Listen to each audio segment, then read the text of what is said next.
to join with me on the screen. And I would like to welcome everyone to the 2021 History Department Webb Lecture. My name is Amy Freud, and I'm chair of the History Department. And I'd like to welcome you all here virtually. We'd love to have you here in person, but we're still negotiating large events, so we decided to keep this online. The good side of that means that we can have attendees from all over the world. So it's kind of exciting that many of you can beam in from beyond UMBC's campus and hear Professor Mutongi today. I would like to mention that the Webb Lecture is sponsored by the Drescher Center for the Humanities at UMBC, who runs our Humanities Forum. And I'd like to alert you to the next Humanities Forum event. It is the Department of Africana Studies, who will be presenting the 43rd annual W.E.B. Du Bois Lecture.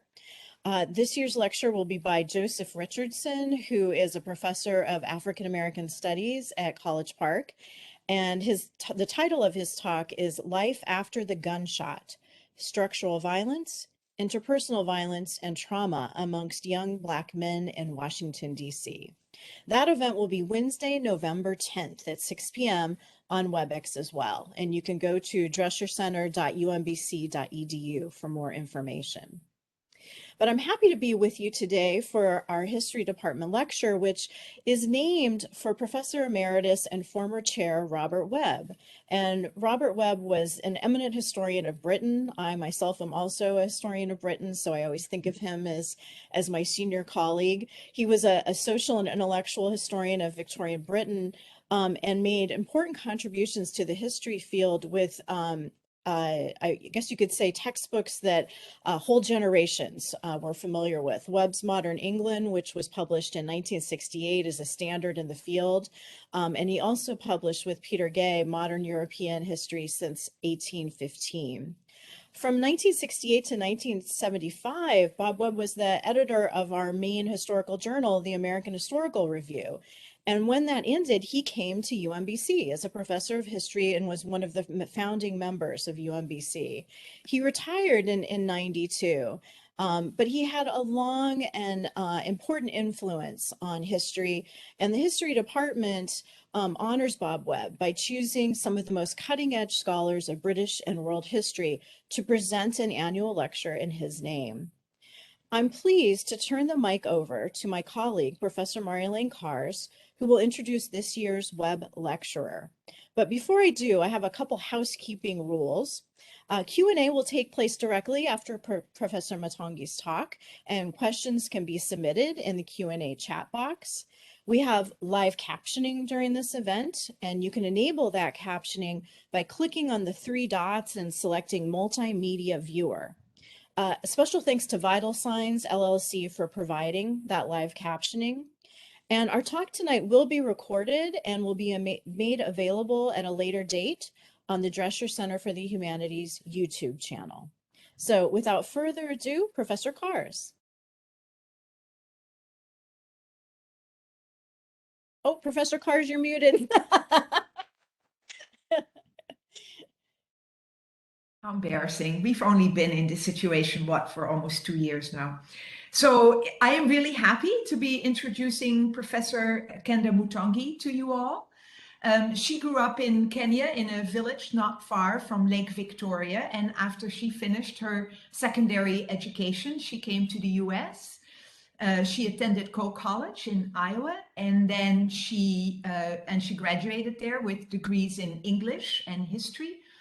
And then she received her PhD in African history from UVA, where she worked with the very famous Joseph Miller. She started teaching in the history department at Williams in 1996, became a full professor there in 2007, and she also chaired for 3 years the Africana Studies department. And in 2018, she joined the history department at MIT, where she is now. In addition to articles and book chapters and popular pieces, she has published 2 prize-winning books.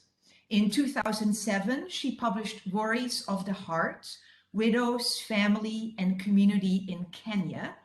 And that book grew out of a perplexing experience she had growing up, namely that her young teachers in her schools were railing against colonialism, while many of her elders, including her widowed mother, praised the former British masters. And so the book is a moving exploration of how the challenges and contradictions of colonial rule and the frustrations and failures of independence shaped the lives of widows in her community and their complex relationships with each other, with their families, and with the community at large. The book was a finalist for the Melville Herskowitz Prize of the African Studies Association for the best book in African history. And in 2017, she published Matatu, a history of popular transportation in Nairobi. And I don't have to tell you about that book because she's going to do that herself in her talk today. But I do want to tell you that that book won 3 prizes from 3 different historical or 3 different organizations. She won the Hagley Book Prize from the Business History Association for the best book in business history broadly defined. She won the Martin Klein Award from the American Historical Association for the most distinguished work on African scholarship. And she won the Elliott Skinner Book Award from the American Anthropological Association. Professor Mutongi received many fellowships from competitive organizations like NEH and Social Science Research Council. She's been a fellow at the Institute for Advanced Studies at Princeton, the Radcliffe Institute for Advanced Studies at Harvard, and the Netherlands Institute for Advanced Study. There's a lot of advanced study here, now located in Amsterdam. And in addition to being a prize-winning scholar and a fantastic writer, Professor Mutongi has a giant green thumb, and I'm telling you that because you can't see her very well online, but she is capable of transforming any piece of hardscape into a lush green, soul-nourishing oasis. And I think she does the same with her scholarship. So please welcome, or join me in welcoming, Professor Kenda Mutongi.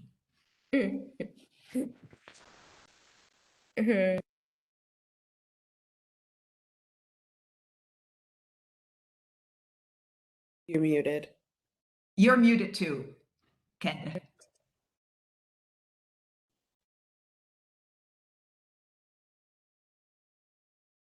Still. Kenda, if you click the button on the bottom left, there you go. We can. Can you hear me now? You can hear you now. Okay, great. Well, thank you very much, Professor Cass, for that lovely introduction. And thank you, everybody, for joining us today. I'm very particularly grateful to the History Department for giving me the opportunity and the honor to give the Webb Lecture this year. I really wish I could have given this lecture in person and had the chance to meet all of you in person. My talk this afternoon will focus on my book, which, just give me a second here.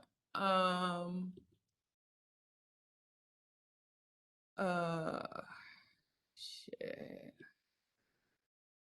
Okay, so my book, History of Matatu, A History of Popular Transportation in Nairobi, which was published in 2017. I want to do 2 things. I want to share the main argument in the book. I also want to discuss some of the research methods I used in gathering the material for the book. Especially how I employed oral sources to recreate the history of public transportation in Nairobi between 1950 and 2015. The issue of oral sources is particularly important for African historians because we don't have many written sources. So that is one of the things that I'm going to be focusing on today. But briefly, what is a matatu? Matatus are minibuses that Nairobi residents have relied on for daily transportation since 1950s. And here are some photographs of Matatu. So this is from the 1950s. Basically, this is kind of just a make-do contraption that was turned into Matatu later on. This is 1960s, 1970s. You can see how they're really overcrowded and overloaded.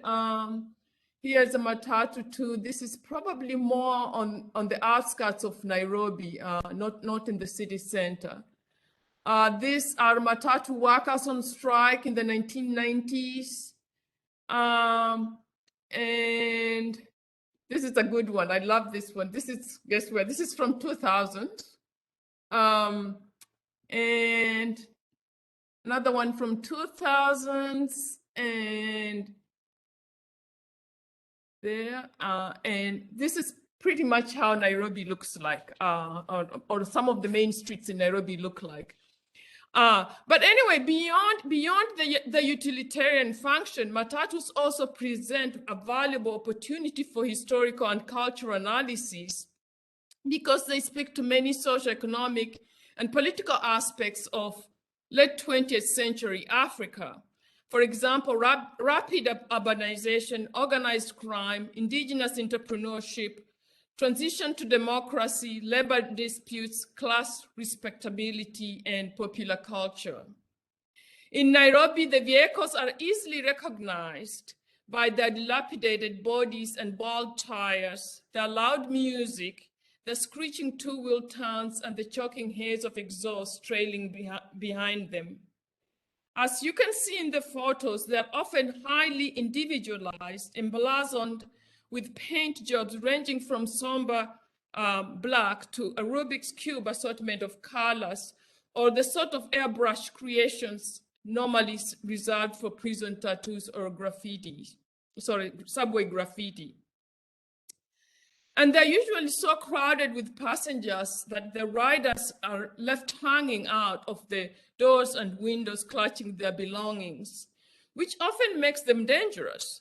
Indeed, deaths from Matatu-related accidents account for nearly 85% of deaths by car accident in Kenya in the last 50 years or so. Now, Matatu-like transportation is in fact a definitive global south phenomenon called pesero in Mexico, jeepney in Philippines, utubus in Egypt, combis in South Africa, and daladala in Tanzania. They can be found wherever there is a history of uneven development, informal economies, and a large-scale need for public transportation. The importance of their existence in Nairobi reflects these global conditions, but also offers a focused point of departure for study of modernity and its paradoxes. Now, in my book, Matatu, I examined the history of these minibuses and the cultural, socio-economic, and expressive practices that have intersected in their use since the late 1950s, when the first Matatu took to the streets of Nairobi. It wasn't until Kenya achieved its independence from Britain in 1963 that the sight of a Matatu became commonplace. Only after the British left were Matatus able to roam the streets of Nairobi. During colonial rule, Nairobi was meant to be a white-only city, and the idea of an African-owned vehicle bringing Africans into the city was not encouraged, to say the least. Not only were major African business ventures generally discouraged, the movements of Africans were also vigilantly restricted. Typically, the only Africans allowed to remain in the city center for more than brief visits were laborers performing menial work for Europeans. And most of these workers walked to their place of work they had no choice. This changed significantly once racial restrictions were removed after independence in 1963, and Africans could work and move about the city more freely. The effects of this freedom were immediately seen throughout the country. Straight away, Africans began migrating from the rural areas to the city in search of economic opportunity and excitement. And the majority of the new suburban residents needed a way to get into and around the city. And so the Matatu was invented. I think this story of this popular mode of transportation is important for four main reasons. First, it is important that we understand that the Matatu as a phenomenon in and of itself. Over 80% of Nairobi population has used this vehicle since the 1950s, yet no historians had examined this particular mode of transportation. The available research on Matatus had been carried out primarily by urban planners and engineers who focused on the physical and environmental hazards of the vehicles, particularly their contribution to congestion, accidents, and pollution. These issues are obviously important, but what I did in the book was to study the industry alongside the process of rapid urbanization and alongside the cultures and subcultures of Matatu operators and business.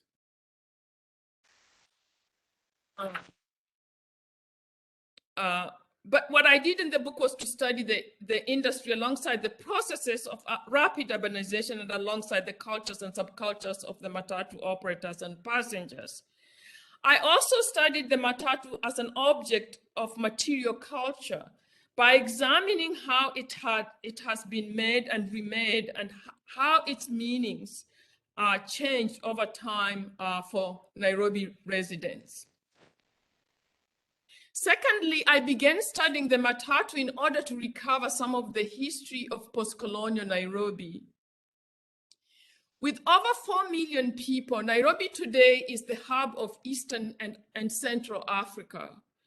It is a typical global South city where Asian, Arab, European, American, and African cultures intermingle in complicated ways. Yet no history of post-colonial Nairobi existed, and Matatus helped me to see some of that history. For the past 60 years or so, Matatus have been ubiquitous in Nairobi. They go almost everywhere. And so I try to take the reader to these places so they can see, smell, feel, and hear the sounds of various neighborhoods in Nairobi. In many ways, a Matatu presents us with a text of the city. And so the industry helped me study the city of Nairobi by looking at the history of people's movements throughout the city. In other words, Matatus provided a record of the city's development. And since the Matatu industry was deeply connected to almost every aspect of Nairobi life, particularly the growth of unplanned settlement and rapid urbanization, I was able to provide a history of Nairobi as revealed from the perspective of this very important industry. In other words, what I try to do in the book is to study through the Matatu, Nairobi's problems and its promises. The development of Matatus, for example, could be viewed as both an example of everything that has failed in Kenya, the seeming chaos and congestion, the lack of security, and the lack of respect for the law, and so on. It could also point to everything that is vibrant and creative and encouraging. For instance, the enterprising and hardworking drivers and conductors, and the fact that at the end of the day, delivers millions and millions of people to and from work. Thirdly, the history of Matatus is also partly labor history, as I examined the various ways in which the Matatu industry has provided jobs to people in the so-called informal economy, including conductors, fee collectors, drivers, artists, mechanics, among others. And I argued that in spite of the staggering problems Kenya faced, many of the men and women I interviewed in Nairobi saw the city as a place bursting with promise and opportunity. The success of the Matatu provided an obvious example. Fourthly, the Matatu's history of providing work is also important because the Matatu industry is the only major indigenous industry in Kenya that has not been infiltrated by foreign aid workers. And I argue that it is perhaps because of the lack of foreign aid workers that the industry has survived, evolved, and more importantly, thrived since Kenya's independence in 1963.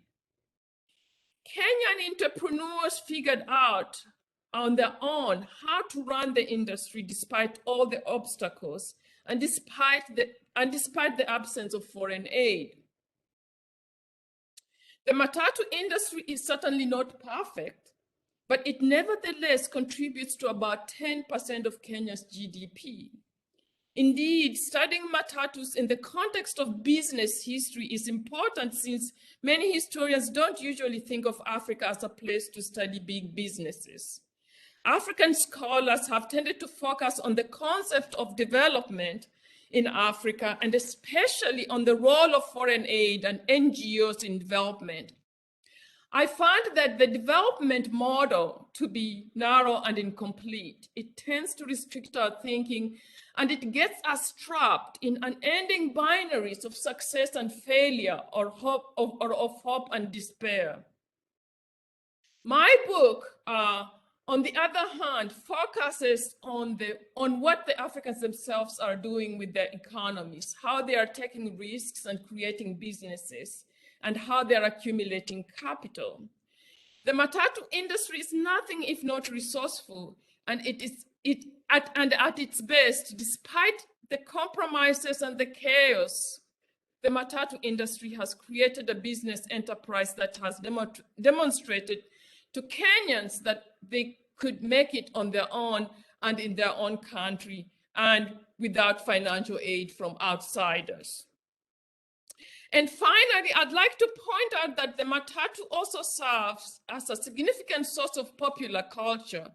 Matatus are, after all, public sites where gossip is exchanged, fashions are displayed, music and current political trends are discussed. This popular culture angle really helped me uncover some of the social life of people who lived in Nairobi from the 1950s to 2015.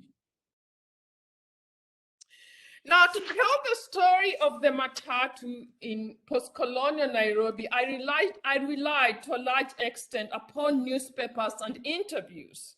There is a good reason for this, since almost all of the material can be found outside formal government archives. In most cases, the Matatu's rough and ready operators were participating in a popular economy that made up its own rules and regulations as it struggled to survive. Wherever Matatu operators came into contact with officialdom, problems tended to be resolved under the table or on the street with bribes and brickbats. And hence, there are very few official sources to draw on. The history is not to be found in government archives. As a consequence, the history I tell in my book is largely based on newspapers and interviews. There is typically at least one story about Matatus in the newspaper every day. I interviewed or had conversations with about 200 people over the course of 10 years of research. In total, I probably spent 24 months doing field work alone. Some of the people I interviewed included Matatu owners, drivers, conductors, and passengers. I also spoke with Matatu artists, mechanics, traffic police, and numerous government and city officials in Nairobi. Given the lack of official sources, it was important that I understood how I was going to use oral sources to help me in my work. As most of you know, the use of oral sources is common among African historians. In fact, African historians, led by Jan van Sina in the 1960s, were the first to bring into the mainstream academic discourse the use of oral sources as an important historical source. Since then, almost all African historians have relied on oral sources in one form or another. Historians such as Joseph Miller, David Cohen, Frederick Cooper, Louise White, Julie Livingston, and many others have extensively used oral sources in their work. Like any other primary source, scholars have continuously debated the best way to find and incorporate oral sources into their work. The debates have ranged from practical concerns about how often to talk to people one is interviewing, to what names to call the people being interviewed, and to more substantive concerns about what kinds of questions are valid. With regard to what questions to ask, the more or less agreement for a long time among African historians has been that one should try and be as objective as possible and avoid asking leading questions. But what is an objective question? What is an objective question? During my research for Matatu, I did not worry about asking objective questions. What I was interested in was learning about anything and everything I could concerning the Matatu industry. So I asked people whatever question was on my mind, and then focused on what emerged from our conversations. This is not new. It is a method that scholars like Louise White had used before me. In fact, many African scholars have begun to feel that the prohibition against leading questions often assumes that people we are interviewing or having conversations with are gullible or naive, or will simply say what they think we want to hear. But surely most of these people have opinions of their own, opinions that aren't necessarily objective. I have to say that people argued with me all the time when I was doing research, but I argued back too. We constantly pushed one another, and in many ways, my conversations with people resembled the give and take of a good seminar. But as in a seminar, you need to meet regularly in order to understand people's personalities and perspectives and ideologies. Frequent meetings, as you may know, allow you to take note of the people who feel the need to dominate the conversation or exaggerate, or the people who will quietly offer sly observations, or those who will often see something that others overlook. Quite often, I asked some of my interviewees to slow down and explain themselves a bit more. I drew out the quiet people by visiting them more often. In either case, the multiple conversations allowed the interviewees to revise their earlier thoughts and give more detailed reflections of their experiences.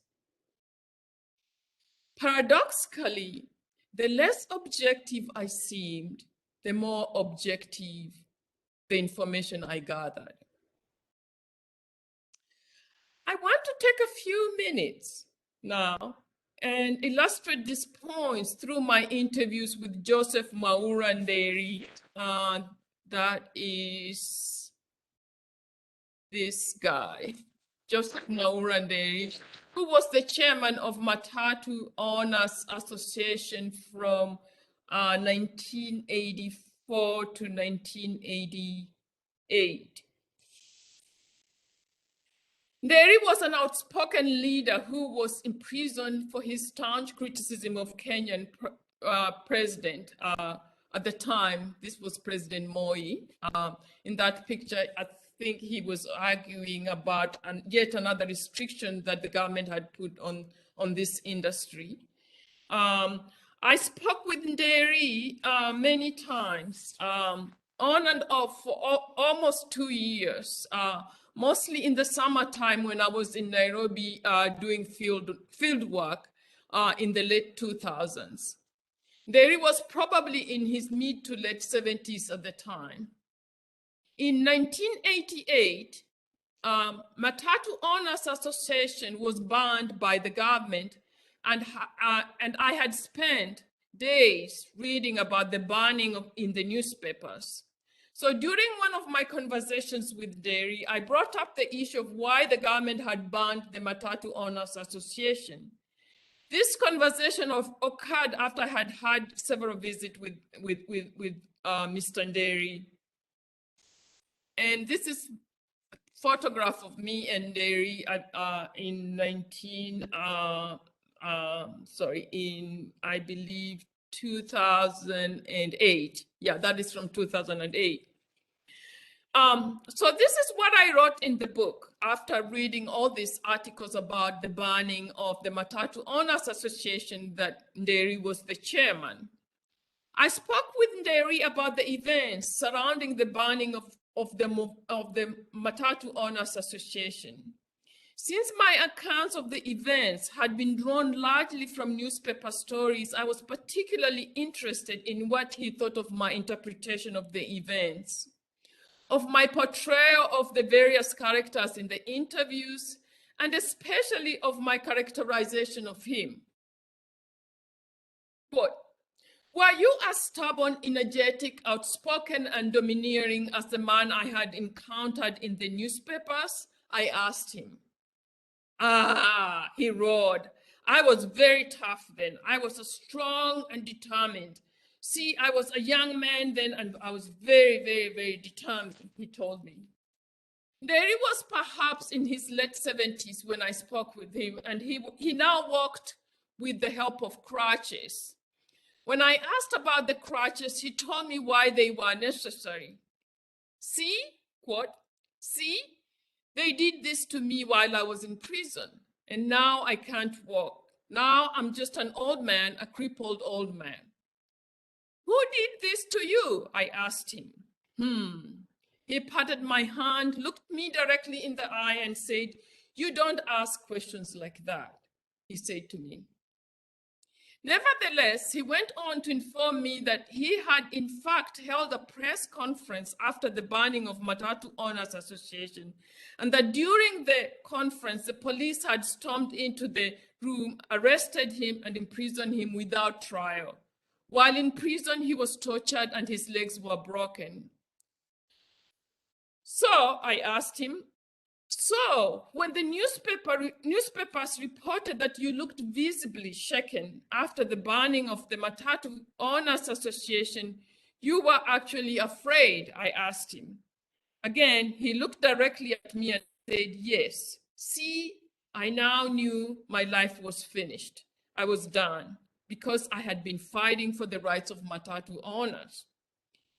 But when I reminded him that Matatus were constantly breaking the traffic laws and bribing the police, and that the crews were rowdy and needed discipline, he merely laughed the comment away. But he did go on to tell me how he had tried to streamline the industry and how it was difficult for the Matatu Owners Association to do it alone, and how the industry is simply difficult to regulate. I asked him about the final statement to the press, the one in which he had so strangely deferred to the president's wisdom. I handed him a copy of the newspaper clippings I had found in the library at the University of Nairobi. He looked at the clippings eagerly and remarked, "I remember that clippings." And then he read it back to me out loudly, quietly, and slowly. Quote, A visibly shaken Mr. Nderi said, "What we have been trying to do a lot to elevate the problems of both commuters and Matatu owners. But since it is a decision from the head of state, we can only say it is a wise decision." "Did you really believe it was a wise decision?" I asked him. Again, he told me, "You don't ask questions like that." But he answered anyway, without embarrassment, even with a note of pride. "What, that is what I was supposed to say. And at that time, you said what you were supposed to say. You see, you said what they wanted to hear because you had to survive." So as you can see, I was certainly not an objective interview. This was certainly not an objective interview. I wanted to know what happened, and I asked whatever questions that came to my mind. I asked Nderi about his personality while he was young. I asked him about what the newspapers had said. I asked him about what he really thought of the government and especially of President Moi. I asked him about how the Matatus were breaking the law. And I paid attention to nonverbal signals. I was able to gather then from what Nderi did and didn't say that it was clear that the authoritarian regime of President Moi was out to destroy the Matatu industry, and that Nderi was visibly defiant of his rule. While it was clear that the industry needed to change, ultimately breaking Nderi's legs was not the right solution. Briefly then, and here I'm concluding, as a way of conclusion, I believe that it is important for researchers to ask whatever questions they want answered, provided they don't go into an interview looking for an answer they already think they have. Getting honest answers is the point of doing research. It is important then to recognize that the people we are interviewing are not gullible. And if dealt with honestly, they will not simply tell us what they think we want to hear. In other words, we need to talk to them like we talk to our colleagues. There is value to arguing with your informants, to listening carefully and paying close attention to the significance of their non-narrative modes of organizing memory. That is, it is important to have conversations rather than interviews. Conversations allow us to hear the words with all the personal, subjective, ambiguous, and contradictory inflections. They also enable us to listen to different people and to listen to people differently. During an oral interview, anything can be evidence: the atmosphere, the senses, the pat on the back, the gentle touch on the hand, the blank stare, the laughter, and the clapping of hands. These unspoken gestures have meaning as well.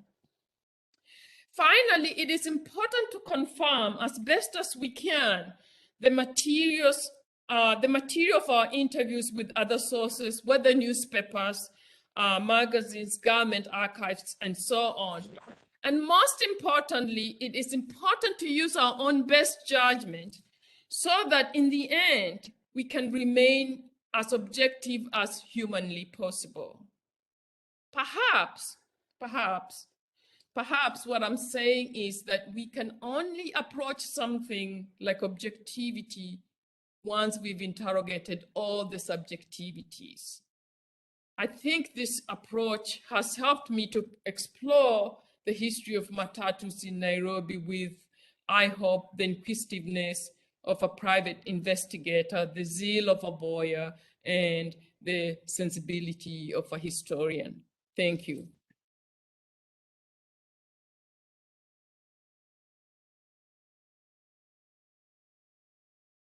Thank you so much, Professor Mutongi. If everybody can join me in virtually clapping. for that wonderfully evocative presentation. I love the pictures of the Matatus that you got there.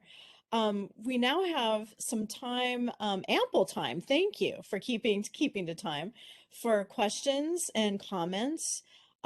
We are keeping those comments, I think, in the Q&A, and if Ms. Hobson can help me. Yes. Sure, I'm seeing them. I don't see any questions No right now, questions but yet. Okay. Kenda, can you unshare your screen right now? Sure. Thank you. Just go to the there you go. Sure. Okay. We have a question, a Q&A question from David Mitch. Do you want to read them, Amy, or should I read them? I, for some reason, can't see them. So Okay. let me see. See if I can find that. We'll click on the three dots at the bottom right. There we are. There we are. I'm happy to read them, Courtney. Thank you very much. David asks, could you explain further how riders pay for Matatu rides? He didn't catch that. Also, how open is entry into providing rides? That was actually going to be one of my questions. And did existing Matatu drivers try to keep out new entrants? What kind of conflicts occur in this situation? So the first question about how Matatu riders, the passengers pay for the fares. Okay.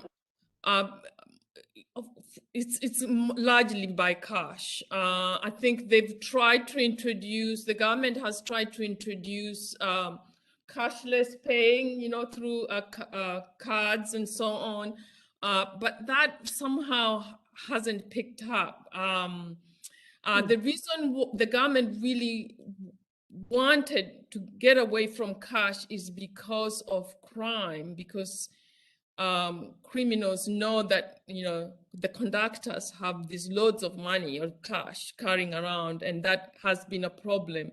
But no, it's still largely by cash. In terms of how new Matatus get introduced into the system, it's really tough. What has happened is that over the years, you have these cartels that kind of dominate certain routes, and they basically require new entrants to pay all kinds of fees. And sometimes those fees have kept coming, not sometimes, but those fees have kept going up and up to a point now whereby now you have sort of monopolies. And sometimes the Matatu Owners Association or there's Matatu Owners Association, but there's also kind of the Public Vehicle Owners Association that kind of tries to regulate the whole thing, has tried to regulate the amount of money that people, these cartels require. I think they've been fairly successful in the last few years, actually in the last maybe 30 years. Each cartel is assigned a route, so they just can't take over the whole city. They have a route like from, I don't know, from, let's say, DuPont Circle to, I'm forgetting my geography, to maybe Georgetown, or one cartel would have that, and then another one would have another route, and then they can self-regulate within that kind of organization. Thank you very much. You can tell that Professor Mitch is a professor from the economics department, so he was interested in those issues. We have a question from Destiny Barber, who asks if you could repeat the approach you utilized in your research. And I don't know if Destiny is particularly thinking about your approach to oral histories or interviews, which I think is really fascinating for us as historians to think a little bit more about, right? I mean, you're kind of pushing against some of those guidelines we've created for ourselves. And so if you'd like to talk about that a little bit more along with your methods. Well, basically, I think what I was trying to say is that what I did in the field work was to really just ask any question that was on my mind that I really wanted to learn. I mean, I just wanted to know anything that I could learn about the industry. And so I just asked all kinds of questions. Some of the questions weren't objective, and that was kind of, or some people might find that to be an issue, because prior to this, in the last, at least, I would say maybe mostly in the 70s and 80s, when African historians were really engaged with oral sources, the idea was to really to try to be as objective as possible, not ask leading questions. But basically what I did was ask all kinds of questions. And really, I assumed our sessions to be kind of like a good seminar, where you're talking through things and reminding each other of, all kinds of things, correcting each other and so on and so forth. And I felt that it was, by going through all these kinds of subjectives, and kind of all these different kinds of ways, that eventually I was able to get to something that would approach kind of objectivity. Of course, I checked with other sources too. I mean, I was really, really glued to reading newspapers as well. Mhm. Mm-hmm. So you're compiling different sorts of sources and coming up with what you see from all of them together, right? We have a question from Associate Dean Perminda Jacob, who says, what is the role of women in the Matatu culture, both as owners, perhaps, and writers? Mm-hmm, mm-hmm. There are actually a good number of Matatu owners who are women. Most of them tend to employ male drivers and conductors.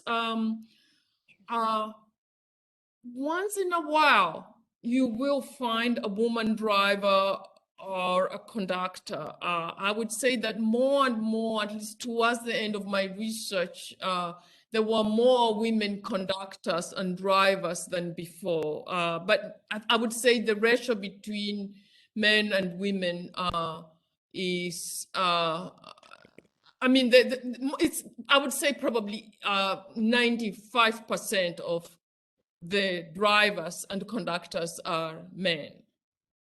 I think it has a lot to do with the fact that it is a tough industry.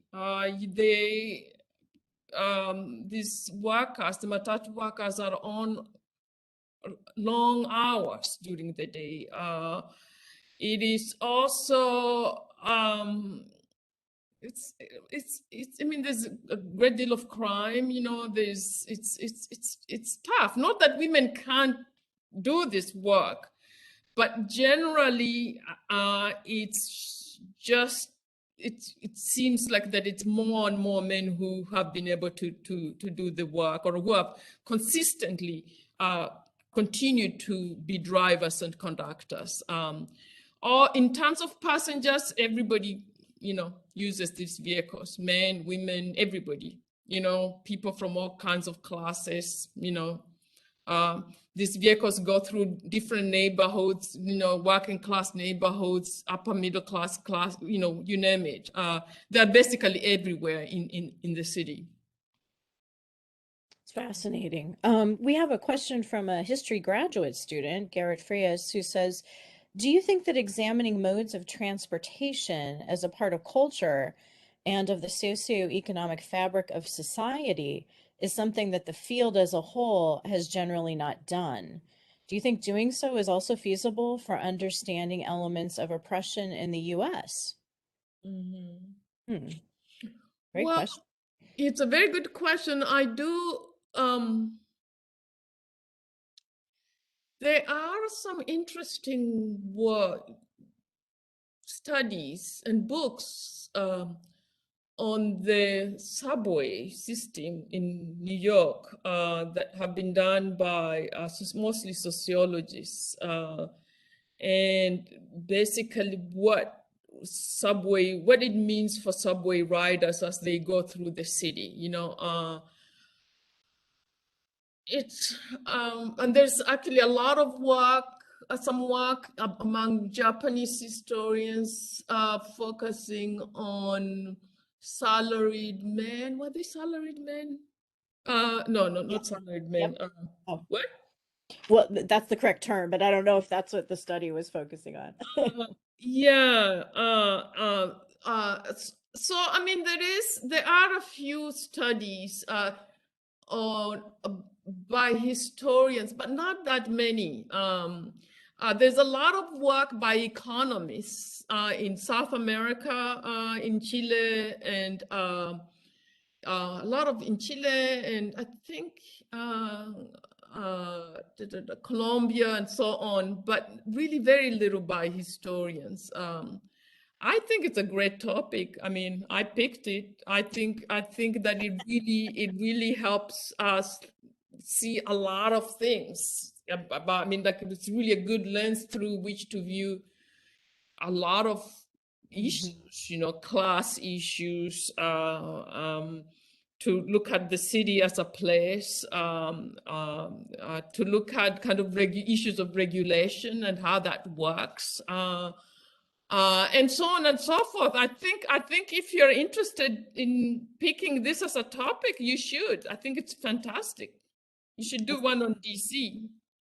I know, wouldn't that be a great idea? Or Baltimore, right? Which is your idea of a history of the movement of people, right? Unfortunately, we couldn't show you and bring you here, Professor Mutongi, but we have this issue of not having good public transportation. So it's very much one that's on our mind. I also find it, for me, when I was doing research, I found the camaraderie among passengers sometimes interesting, or kind of, because a lot of these vehicles pick up passengers who tend to commute at a particular time, and so over time these passengers know each other. And so if you ride this vehicle, when I was riding these vehicles when I was doing research, I mean, there's a really interesting kind of social life that goes on in these vehicles too.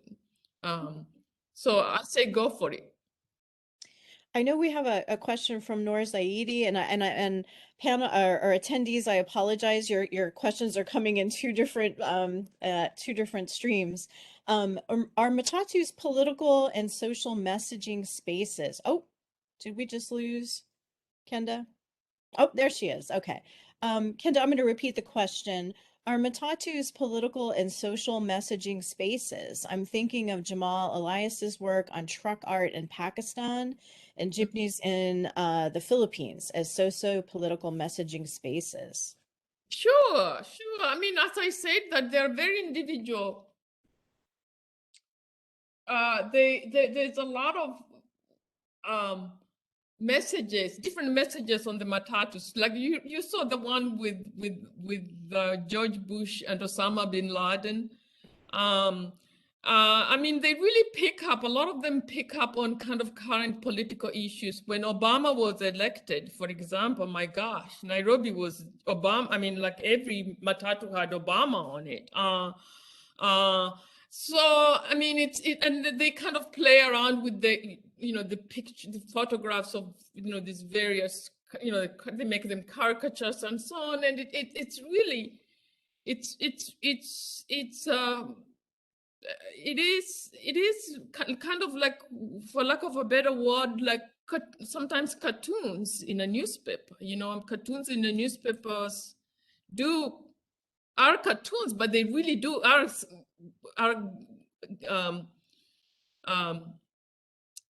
are interested in a certain kind of message, isn't it? And we all read it, and we can see political overtones or economic overtones, whatever, we want, whatever we want to read into it. I think you see a lot of that on Matatus too. And, each Matatu changes, or the photo or the graffiti or whatever on the Matatu changes maybe every year or every 2 years, something like that. So, yeah. Courtney, whose question should I go to next, would you say? We have Gloria. Gloria has Okay. 3 questions. Oh, Do you great. see all of them? Okay, I I can read them. see. Yeah, why don't you read them? Because I'm only seeing some of them for some reason. Okay. This is a question from Gloria Chukwu, who's the chair of the Department of Africana Studies. She says, thank you for sharing this complex history of an indigenous transportation industry. She has 3 questions. I'm sorry, the screen blanked out for a second. The first one is, what changes and transformations have occurred in this industry? And what were the drivers? I'm guessing what were the drivers of these changes? Yeah, yeah. Gosh, a lot of changes, Gloria. I don't know. I don't know if I can.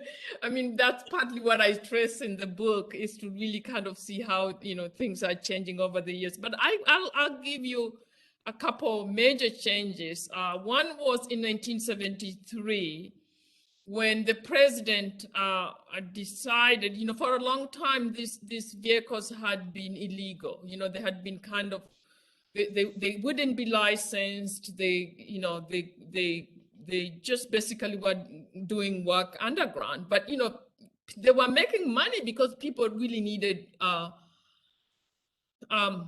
Nairobi residents really needed transportation, and there were only a few government buses provided by the government. And so this was really a crucial mode of transportation. And so in 1973, the president decided to legalize them, make these vehicles legal. But in the process of legalizing them, he decided that they didn't need to get licenses. So they were legal, but they could just go do their business. And that was really chaotic. So everybody was using the vehicle for transportation, for public transportation, or as a matatu. And that was a big that issue. Although it helped some of the underfunded owners, was a big problem in terms of accidents and congestion and so on and so forth. And so that law was overturned in 1988 when the new president decided that the vehicles need to get licenses. They need to pass inspection. They need to make sure that they have a functioning engine and so on and so forth. And of course, what that did was basically eliminated the poorer owners because many of them couldn't afford vehicles that could pass an inspection. And so again, this is kind of a process whereby the poor owners are being eliminated gradually by these regulations. And so there have been a lot of those kinds of changes. I mean, regulations and changes and unintended consequences and so on and so forth. There was an interesting change in 2004 whereby the new president, it looks like every time there's a new president, there's a new law, required that everybody, every passenger wears a seat belt. These are, these vehicles don't have seat belts. So all the owners had to figure out how to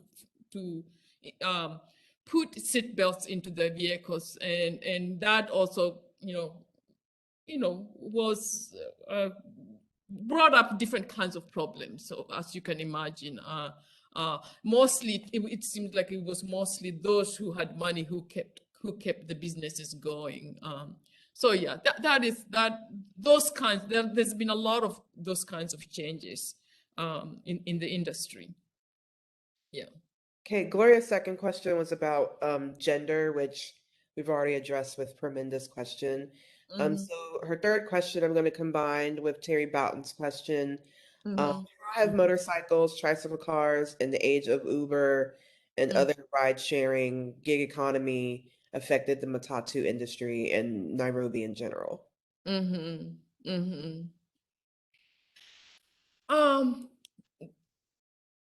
I mean, I haven't done, this is not something I've done research on, but my impression is that it has. Uber is pretty common in Nairobi, and also motorcycles, and some people prefer to take motorcycles instead of Matatus. And some people prefer to take Ubers instead of Matatus. But I have to say, overall, the number of people who can afford Uber are very few. And I think most of those people would not probably have taken Matatus regularly anyway. So I think there's been this new Uber and Lyft and so on have been an issue, but I would say that it's not necessarily been a big problem because there's still a lot of people in Nairobi need affordable transportation, and these vehicles are it. So Candace Armstrong has a question about that issue of the automobile related deaths and the danger in the industry. Why do people still use the mode of transportation? She asks, if there's such a high accident rate. They have no choice. They get into the Matatu and they pray to God that they get home safely.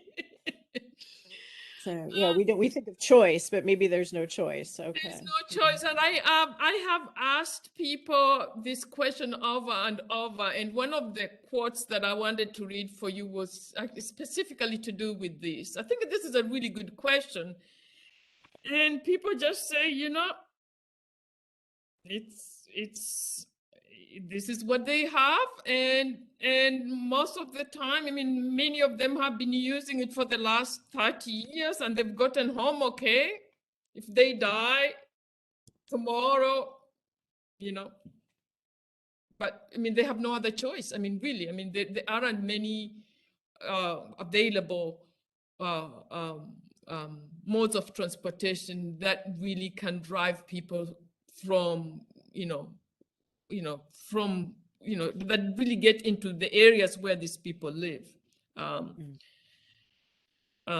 So there's a kind of a fatalistic aspect to it. I mean, you can say the same thing about maybe any of us. When we get into a car, we don't know, but you just keep using the car because it's been okay. You've been okay. You've been able to arrive home safely. So. Courtney, which order should we do the next three in? We think we have time for about 3 more questions. So Courtney and I are trying to order them. I think Liana Byram Okay. had a question which relates to Praminda's second question. What's the role of the painted artwork on the Matatus and understanding the Matatu culture? Yeah, that's a great one. One of the things I did was spend a lot of time talking to the artists who paint these vehicles. In fact, I have probably a whole chapter in the book on this. And I visited the schools that they trained at, and I talked about when they were trained and so on and so on. And it's so the question was, what is the role of the art? Yes, what's the role of the artwork? Well, I think economically, these guys are making a lot of money. The artists make tons of money. They do one car, and they are doing really well. And because of this, the schools that are training these artists. In fact, there's been one other school that has come into that was started maybe 30 years ago, maybe 20 years ago, just to train artists in graffiti work. I mean, graffiti work is really a common thing in these schools. And so I think, again, this is an area where you see this industry really contributing to the economy of Kenya and really paying people a living wage. I mean, many of these young artists that I spoke with were very happy that they were so excited and happy that they have these jobs because, you know, as you know, it's hard to make it in the art world, but here it's very practical and so on. In terms of like meanings of what the artwork is and so on, most of them tended to say to me that the owners would say, well, just do something that you think will make me happy. You know, so it's really up to the artist to give, you know, to something that they think that the passengers will like to see. And a lot of the art is about graffiti and about messages, you know, kind of sometimes there are messages about the Bible or God and so on, but sometimes they are mostly about politics and popular culture. There's a lot of them with Eminem and gosh, Beyonce, you know, all these guys, you know, it's kind of what is in at the time, you know. Kenda, I think I want to let you know that I think we have a record here for number of questions. Your work is really intriguing a lot of people. I want to get an alumni question in from Kevin Muhich. He says, earlier in your talk, you mentioned your frustration with the false binary of success and failure in development studies. But what about the binary between licit and illicit economies? Could you expand on what the history of Matatus can tell us about how lines between legal and illegal economies change over time? That's a really good question. I think they just, you know, they bleed into each other. I mean, I really think that there is nothing illicit about these vehicles. I mean, half of the so-called dignified politicians own these vehicles. The money you know, increasingly banks, there are a lot of banks that give money to the owners or the conductors of these vehicles. I think they really, as I said, they bleed into each other, and I think they are no longer illicit anymore. Even with the gang monies, there's a lot of gangs in the industry. I mean, many of those gangs are being funded by government officials or bank managers, or they get money. I mean, so it's part of the story of a city like Nairobi, where things are it seems chaotic, but there is a lot of, I mean, there's a way in which things work, you know, and they're all mixed up, you know. I mean, I don't think there is. I actually think that there is nothing. There's no difference between illicit and you know, legitimate stuff. Now some of the kind of official, like Barclays Bank and all these banks that give money to Matatu owners, also do all kinds of illegal stuff. Yeah, but I think that the Heather's question is interesting, because when people think of Matatus, they think of them as informal economies, and I also don't see the difference between these formal economies and informal economies. Again, I think in a place like Nairobi, they really bleed into each other. And that's what really kind of makes it interesting. And maybe this is kind of partly the story of indigenous entrepreneurship, or what we call maybe indigenous capitalism. But I also would want to say that a lot of capitalism in other places, or even in Western world, are not that clean either, you know. I mean, there's always, you know, something. Yeah. I think we've got time for one more question, Courtney. Do you want me to ask, or you? I can ask it. This question is from Fang Yang, who's in the Department of Media and Communication Studies. She says, my colleague Tracy Tenga, who is from Kenya, in her class, Media, Communication, and Globalization, mentioned the role of music in shaping the culture of Matatu. The blending of global and local elements is fascinating. Might you be willing to share more insights into the connections between music, Matatu, and globalization? Yes, I can very much so. In fact, I think I have a couple chapters in the book on this. One of the main things in these matatus is the playing of music, loud music. You know, it's so common in many of the vehicles, especially the newer vehicles. And a lot of these vehicles have, you know, the music is from all over the world, but mostly it's American music. You know, as you can imagine, America dominates, you know, everybody else with the music. And the other what is so important is the neoliberalizations of economies in the early 90s allowed many Kenyans and many Matatu owners to buy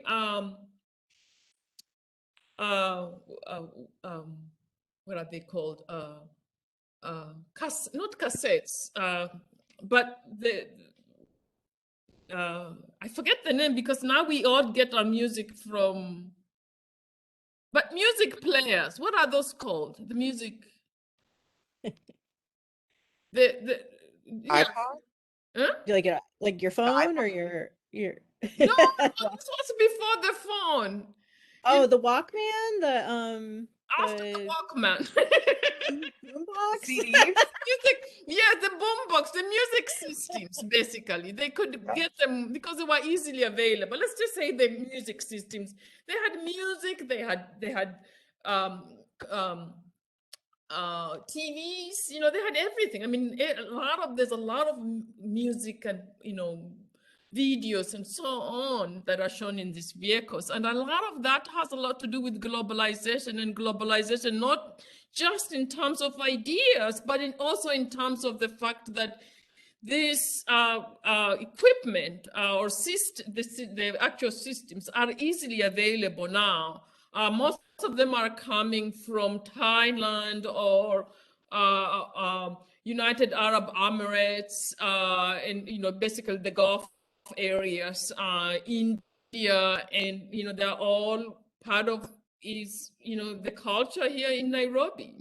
But if you want to read more about them, I have a chapter in the book, maybe 2 chapters in the book on this, on the music systems and the music and globalization. Kenda, I think you have probably won over a lot of readers today. So this is wonderful. Thank you so much for joining us. And whatever you're working on next, will you come and see us in person? I hope so. Thank you guys for inviting me. I feel very, very privileged to do this lecture this year. This was so much fun and actually food for thought. So thank you again. You're getting lots of claps, virtual claps. And thank you everyone for attending this year's Webb Lecture. And thanks to Courtney Hobson for all her help. Thank you, Courtney. Yeah. Thank you. Take care, Bye-bye. everyone. Stay safe. Bye.